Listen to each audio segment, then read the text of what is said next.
Hello friends, welcome to my YouTube channel AV academy. दोस्तों, मैं हूं श्वेता और आप सभी का स्वागत है मेरे यूट्यूब चैनल एवी एकेडमी के साथ। दोस्तों, आज का क्लास हमारा हिस्ट्री का होगा और हिस्ट्री के अंतर्गत आज हम लोग दिल्ली सल्तनत स्थापत्य कला एवं साहित्य को जानेंगे, जो कि एग्ज़ाम के पॉइंट ऑफ व्यू से बहुत ही ज़्यादा इम्पॉर्टेंट पॉइंट है, क्योंकि यह जो भी मैं आप लोगों के सामने वीडियो प्रोवाइड करवाती हूँ यह NCERT बेस्ड क्लासेस है। तो जितने भी कम्पिटिटिव एग्जामिनेशन है सबके लिए बहुत ज़्यादा इम्पॉर्टेंट क्लास है।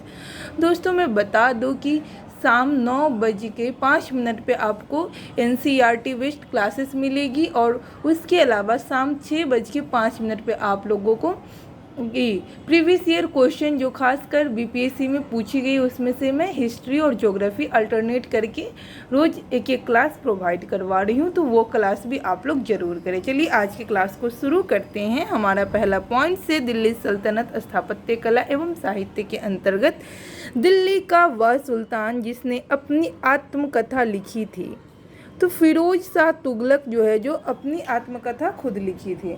ठीक है, नेक्स्ट देखते हैं हम लोग। अलाई दरवाज़ा का निर्माण किस सुल्तान ने करवाया था? अलाउद्दीन खिलजी ने अलाई दरवाज़ा का निर्माण करवाया था। इंपॉर्टेंट पॉइंट से ध्यान रखिएगा। नेक्स्ट पॉइंट्स को देखते हैं। कुतुब मीनार की 5वीं मंजिल का निर्माण किस सुल्तान ने कराया था? तो फिरोज शाह तुगलक ने कुतुब मीनार की 5वीं मंजिल का निर्माण करवाया था। ठीक है, फिरोज शाह तुगलक। तूती ये हिंद के नाम से विख्यात अमीर खुसरो का जन्म पाटलिपुत्र एटा में हुआ था तथा वे कवि, इतिहासकार तथा संगीतज्ञ थे। ठीक है, चलिए आगे देखते हैं हम लोग। भारत में कौन सा मकबरा जो सबसे पहले शुद्ध इस्लामी शैली में निर्मित हुआ था?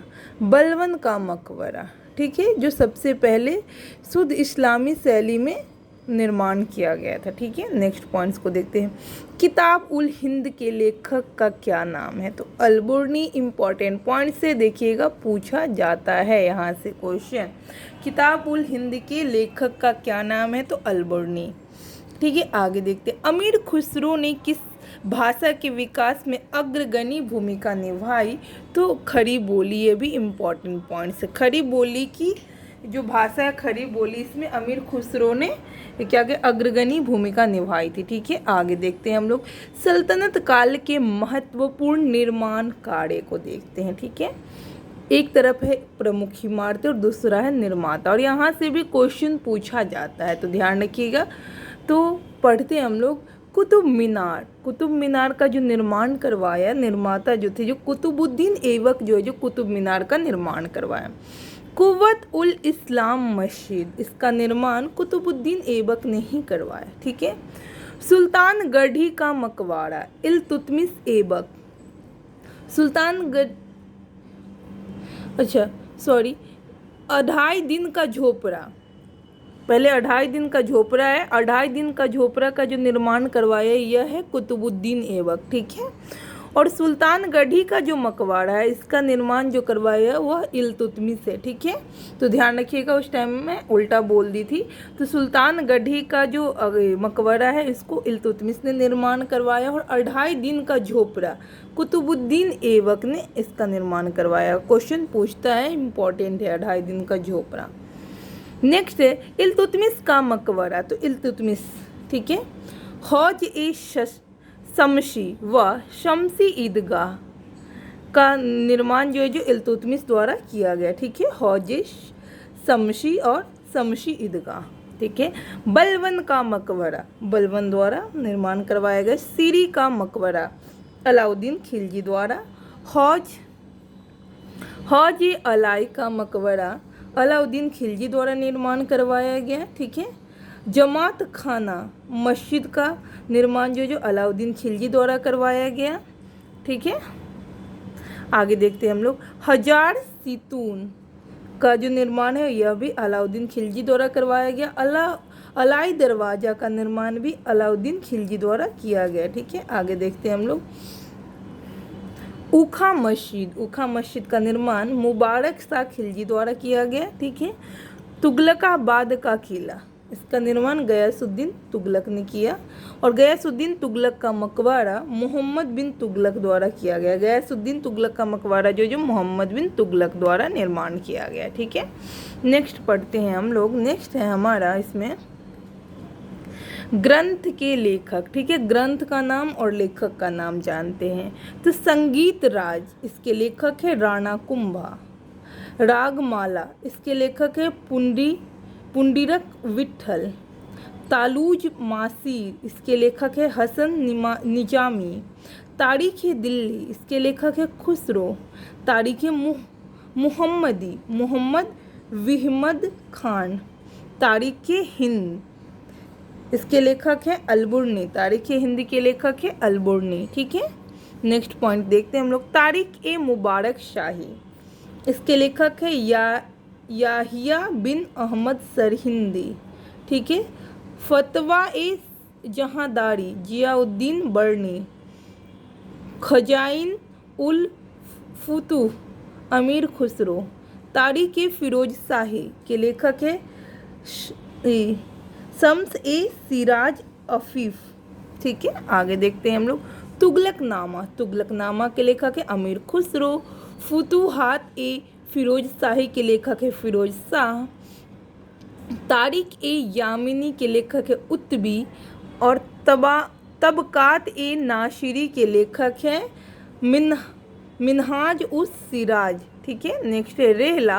रेहला के लेखक है इब्न बतूता। ठीक है, रेहला के लेखक है इब्न बतूता। तो क्वेश्चन पूछ देगा कि रेहला के लेखक कौन है, तो इब्न बतूता, ध्यान रखिएगा और इम्पॉर्टेंट भी है। चलिए आगे देखते हैं हम लोग। अगला पॉइंट से हमारा किस पुस्तक में एक आदर्श मुसलमान शासक के गुणों का उल्लेख किया गया है।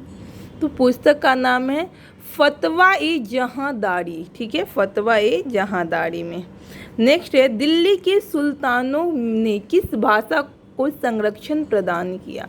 फारसी। ठीक है, हिंदू मुस्लिम गान वाद्यों का सर्वश्रेष्ठ मिश्रण किस संगीत वाद्य यंत्र को माना जाता है? तो सितार को माना जाता है। अमीर खुसरो एवं शेख निजामुद्दीन औलिया ने दिल्ली के 7 सुल्तानों का शासनकाल देखा था। ठीक है, नेक्स्ट पॉइंट देखते हैं हम लोग। नवीन फारसी काव्य शैली सबक ए हिंदी अथवा हिंदुस्तानी शैली का जन्मदाता किसे कहा जाता है? अमीर खुसरो को।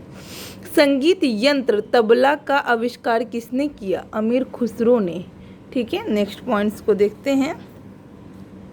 किस राजपूत शासक ने संगीत पर एक पुस्तक की रचना की थी? तो राणा कुंभा ने। ठीक है, और आज का लास्ट पॉइंट्स देखते हैं हम लोग। लास्ट पॉइंट्स है जिसमें लाहौर पाकिस्तान को भारत में फारसी भाषा के प्रयोग व प्रसार के प्रथम केंद्र के रूप में जाना जाता है।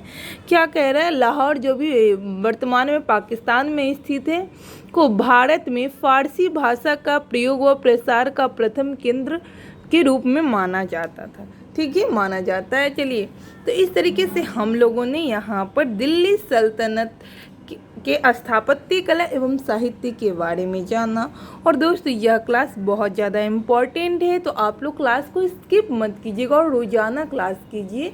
रोज़ कंटिन्यूटी वे में आप लोग क्लासेस कीजिएगा तो आप लोग बहुत कुछ सीख जाइएगा और एग्जामिनेशंस में बहुत अच्छा स्कोर कीजिएगा। साथ साथ आप लोग अच्छे मार्क्स से एग्जामिनेशंस भी पास कीजिएगा। तो मैं उम्मीद करती हूँ कि आज का क्लास आप लोगों के लिए लाभप्रद होगा। इसी तरीके की रोज़ाना क्लास पाने के लिए हमारे यूट्यूब चैनल AV एकेडमी को सब्सक्राइब करें, लाइक करें और ज़्यादा से ज़्यादा लोगों को शेयर करें ताकि इस क्लास का लाभ और लोगों को भी मिल सके। Thanks for watching my video.